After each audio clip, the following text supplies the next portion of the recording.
Evolution. It is a theory still studied today with its complex ideas and multiple concepts. In this video, we will be dissecting one of those concepts, how emigration and immigration affect a population, and ultimately how they affect evolution. Emigration is defined as leaving one region and settling in a new one, whereas immigration is to enter a new environment permanently. Now, one might ask, how do these things connect to evolution? Well, the answer lies in the changing gene pool. A gene pool is all the genetic information found in a population. Because of emigration and immigration, new genes are added to a given population, ultimately altering allele frequency depending on the amount of individuals leaving and entering. Some genes might be favored more than others. The gene that is most likely to be altered is the recessive gene. Here we have two populations that can interbreed, altering the gene pool by reducing the variety of genes, ultimately blending the two populations into one and creating one new species.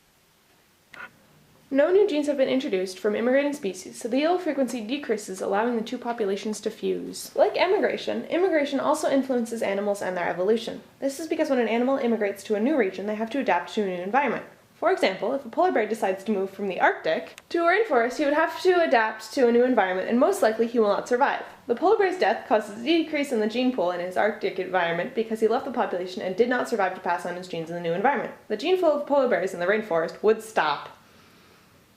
Gene flow is defined as the movement of genes from one generation to the next. On the other hand, if the environments are somewhat similar, a new population can form. For example, if a moose population immigrated from the bottom of the mountain to a higher altitude on the mountain, most would be able to adapt and survive, passing on their genes to future generations. With new adaptations, some genes would be altered, ultimately creating a new gene pool and a new species, the proof of evolution.